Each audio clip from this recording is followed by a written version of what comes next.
ዛሬውኑ እናትን ማግኘት ትፈልጋለህ? አዎ። እንደዛ ከሆነ እኔና ገዜ ክፍል አብረን እንገባለን ማለት ነው። ቤቲ በስህተት ላይ ስህተት? አንተ ለኔ ስህተት ሆነ አታውቅም። አባትህ ነው ስህተት። አይሆንም። ጥሩ። እንደዛ ከሆነማ ከሞት ጋር ተጋፍጬ እናትን ማሳይበት ምንም ምክንያት የለኝም።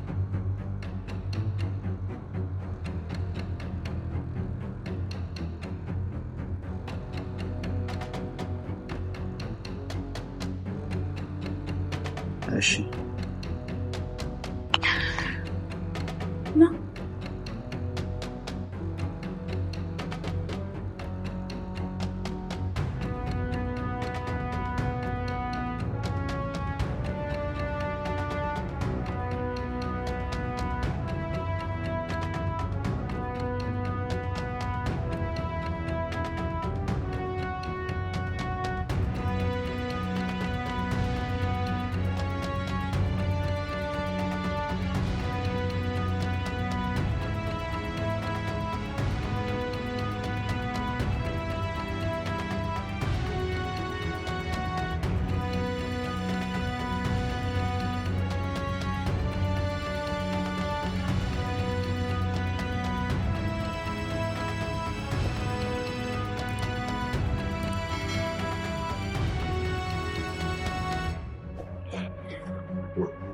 ምን ሆናችሁ ነው ቤቱን ካንሲ ዘጋችሁት?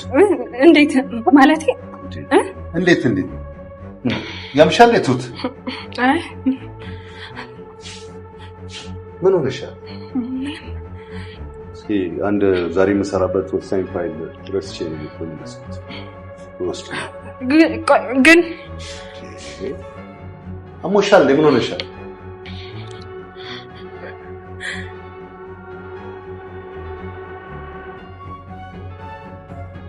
ናቲ እናቱን ለማግኘት ሲል ማድረግ የማይፈልገውን ነገር ከአንድም ሁለቴ ሳይወድ በግዱ አድርጎታል። ከቱት ጋር ባላቸው ቀረቤታ በቀናት ስትንገበገብ የነበረችው ቤቲ ናቲ ሊጨክንበት በማይችለው በስስ ጎኑ ነው የመጣችው። እናቱን በፍጥነት ማግኘት እንዲሁም ማየት ከፈለገ አብራት መተኛት እንዳለበትም ነግረዋለች። እሱ ላለችው ነገር ፍላጎት ባይኖረው ነገር ግን ለእናቱ ሲል በአባቱ መኝታ ቤት ከእንጀራ እናቱ ጋር ለመተኛት ተገዷል። ችግሩን መፈጠር የጀመረው ይሄኔ ነው። ቀድሞውኑ ሚስቱን ለገዛ ልጁ ፍላጎት እንዳላት ጥርጣሬ የነበረው ገዛኸኝ ዕቃ ረስቶ ወደ ቤት ተመልሷል። በዛን ሰዓት ግን ቤቲና ናቲ ጉዳያቸውን ሰው ከመኝታ ቤት እንኳን አልወጡም ነበር። ትሁት እንደምንም ብላ ወደ ውስጥ እንዳይገባ ለማድረግ ብትሞክርም ነገር ግን ልታስቆመው ፈጽሞ አልቻለችም ነበር። በጥቅሙና በክብሩ ከመጡበት ማንንም ከመግደል ወደ ኋላ የማይለው ገዛኸኝም ይሄንን ጉዳይ ከደረሰበት እዛ ቤት ያለ ማንኛውንም ሰው በህይወት እንዲኖር የሚፈቅድለት አይመስልም። እናንተ ስለዚህ ጉዳይ ምን ታስባላችሁ? በገዛኸኝስ ቦታ ብትሆኑ ምን ልታደርጉ ትችሉ ነበር? ናቲስ ያደረገው ነገር ትክክል ነው ብላችሁ ታስባላችሁ? ሐሳብ እንዲሁም አስተያየታችሁን ኮሜንት ላይ ጻፉልን። ከዚህ አስቀድሞ ቤቲ ጓደኞቿ ጋር እንደምትሄድ ለገዛኸኝ ነግረው ነገር ግን እሷ በድብቅ ከናቲ ጋር ነበር የተገናኘችው።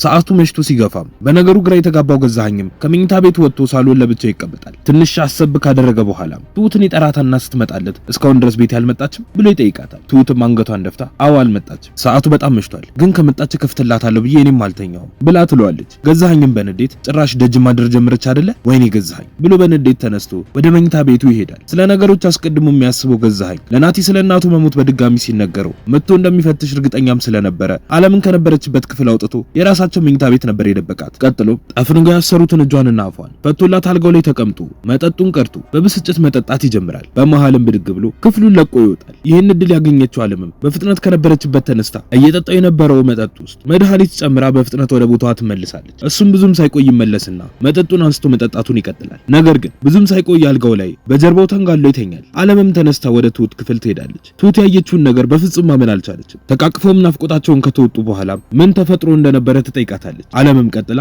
እስርስር አድርገው አፌንም አፍነው የእንቅልፍ መድኃኒት እየሰጡ ለረጅም ሰዓት እያስተኙኝ ነበር፣ ዛሬ ግን ሚስቱ የት ሄዳ ነው ብላ ስትጠይቃት ትሁትም እኔ እንጃ አላውቅም፣ ግን ዓለሜ እንዴት መጣሽ ብላ ስትጠይቃት ዓለምም ለሷ የሚሰጣትን የእንቅልፍ መድኃኒት እሱ ከቦታ ላይ ዞር ሲልላት እየጠጣ የነበረው መጠጥ ውስጥ እንደጨመረችበትና ረጅም ሰዓትም ስለሚያስተኛ አሁን እንደማይነሳ ትነግራታለች። ትሁትም ቀጥላ ደግ አደረግሽ ዓለሜ፣ በጣም ደስ ይላል ብላ ትላታለች። በነጋታውም ጠዋት በእንቅልፍ መድኃኒቱ ደንዝዞ ሙሉ ሌሊቱን አንዴ እንኳን ሳይነቃ ያደረው ገዛኸኝ ከእንቅልፍ በድንገት እየተባነነ ይነሳል። ዓለምንም ካስቀመጠበት ቦታ ስላጣት ደንግጦ በፍጥነት ከመኝታ ቤቱ ይወጣል። ትሁትም ጋር ይሄድና ዓለም ወዴት እንደሄደች ይጠይቃታል። ትሁትም የድሮ ክፍሏ ገብታ እንደተኛች ትነግረዋለች። እሱም ራሱን አረጋግቶ ወደ መኝታ ቤቱ ይገባና ልብሱን ለባብሶ ወደ ስራው ይሄዳል። ከትንሽ ቆይታም በኋላ ውጭ ያደረችው ቤቲ ትመጣለች። ቀጥታም ወደ መኝታ ቤታቸው ተገባና ገዛኸኝም ዓለምም አለመኖራቸውን ካየች በኋላ ከራሷ ጋር ማውራት ትጀምራለች።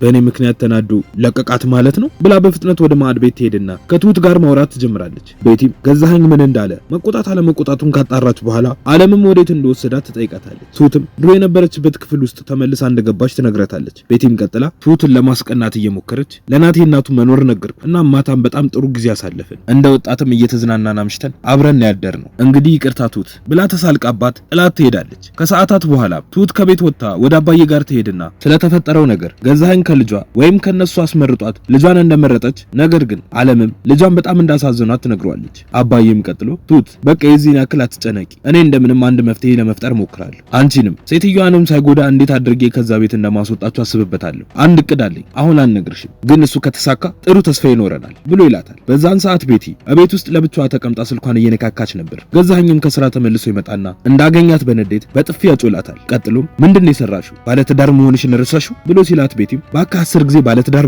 አትበለኝ፣ አንተ የመኖር ፍላጎትን ጨርሰሃልና እኔ ልሙት መዝናናት የለብሽም ነው የምትለኝ? የወጣና የተዝናና በሙሉ እኮ ወንድ ጋር ነው ማለት አይደለም ብላ ስትጮህ ገዛኸኝም ባለትዳር ሆነሽ ውጪ ስለማደርሽ ልክነት ልታስረጂ ነው? ሰሚኛለሽ? እኔ እንደ ንግስት ነው አንቀባር እያኖርኩሽ ያለሁት፣ አርፈሽ የምትቀመጪ ከሆነ ተቀመጪ ብሎ ሲላት ቤቲም አንተ እንደምትለኝ ሆኜ መኖር አልችልም ብላ ትመልስለታለች። እሱም በንዴት አረ እንደዛ ነው አትችይም፣ እንደዛ ከሆነ ነይ ብሎ እየጎተተ ወደ መኝታ ቤቱ ወስዶ አስገብቶ ቆልፎባት ጥሏት ይሄዳል። ከትንሽ ቆይታ በኋላም ናቲ ወደ ቤቲ ስልክ ይደውላል። ቀጥሎም እቤት እኮ መጥቼ ነበር ግን የሚከፍትልኝ አጥቼ ተመለስኩ ብሎ ሲላት ቤቲም እኔ እኮ ውስጥ ነው ያለሁት ግን ደግሞ ገዜ መኝታ ቤት ውስጥ ዘግቶብኝ ሄዷል። አባትህ እንደዚህ ነው፣ የሱ በቀል ሰው ላይ በር መቆለፍ ነው ብላ ትነግረዋለች። ናቲም ግን እኮ እኔም አንቺም ልክ አልነበርንም፣ በጣም ሰከርንና ተኛን። እንግዲህ ቤት ልመጣ ነበር በሩ ዝግ ነው ወይ ደግሞ ትሁት ስትመጣ እመጣለሁ ብሏት ስልኩን ይዘጉታል። ገዛኸኝም በዛን ሰዓት ቢሮ ገብቶ በንዴት ለብቻው እየተብሰለሰለ ባለበት አባዬ ቢሮውን ከፍቶ ወደ ውስጥ ይገባል። ገዛኸኝም ሲያየው ግራ ተጋብቶ የትሁት አጎት ምን ልታዘዝ ብሎ ሲለው አባዬም ከዚህ በኋላ ለትሁት ኃላፊነት ባልወስድስ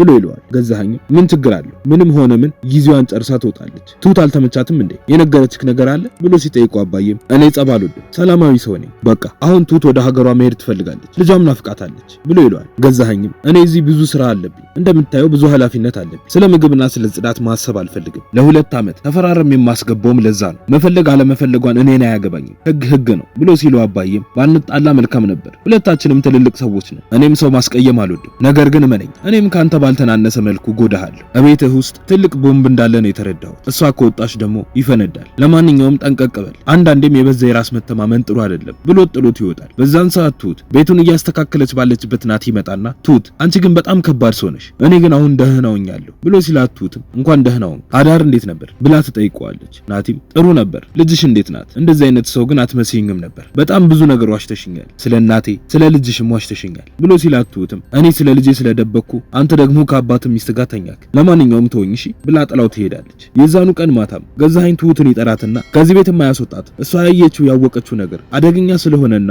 እሱን አደጋ ላይ ስለሚጥል እንደሆነና ለአጎቷም እንዳትነግረው አጎቷም በድጋሚ መጥቶ ስለሷ ጉዳይ እንዳያዋራው እንድትነግረው ያስጠነቅቃታል። እንደለመደውም በልጇም ጭምር ያስፈራራታል። ተነስቶም ወደ መኝታ ቤቱ ይሄዳል። በሩ የተከፈተላት ቤቲም በፍጥነት ከክፍሉ ትወጣና ትሁት ጋር ሄዳ እንደራባትና ምግብ እንድትሰጣት ትጠይቃታለች። ትሁትም ቀጥላ ቤቲ ላይ ለማሾፍ በሚመስል መልኩ እየተሳለቀች እስር ቤት እንዴት ነበር? አሁን ላይ ቀጣዩ የኔ ስጣ ምንድነው ብለሽ አሰብሽ? ለማንኛውም ለአንቺም እንኳን ሆነልሽ። የናቲን ጉዳይ ግን አስቢበት፣ እየሳመሽ እንዳይገልሽ። እናቱን አግኝቶ የሆነባትን ያወቀ ቀን ግን አንቺንም ባልሽንም ነው የሚጨርሳችሁ ብላ ስትላት ቤቲም ባክሻ ትለፍለፊ፣ አሁን ዝም ብለሽ ምግቡን አቅርቢ ብላ ጥላት ትሄዳለች። በነጋታውም ቁርሳቸውን በልተው ጨርሰው ከገዛኸኝ ጋር ተቀምጠው ባሉበት ናቲ ይመጣል። በዛን ሰዓትም ነው ገዛኸኝ ለስራ ብሎ ሲወጣ ቤቲ ናቲን አስገድደው ወደ መኝታ ቤት ይዘው የገባችው። በቀጣይ ምን የሚፈጠር ይመስላችኋል? ሐሳብ እንዲሁም አስተያየታችሁን ኮሜንት ላይ ጻፉልን። የምንለቃቸው ቪዲዮዎች ለብዙ ሰዎች እንዲደርስም ላይክ እንዲሁም ሼር ማድረግ አትርሱ። ቪዲዮዎች ሲለቀቁም በፍጥነት እንዲደርሳችሁ የደወል ምልክቱን መጫን አትርሱ። በቀጣይ በሌላ ክፍል እስክንገናኝ እስከዛው በሰላም ቆዩ።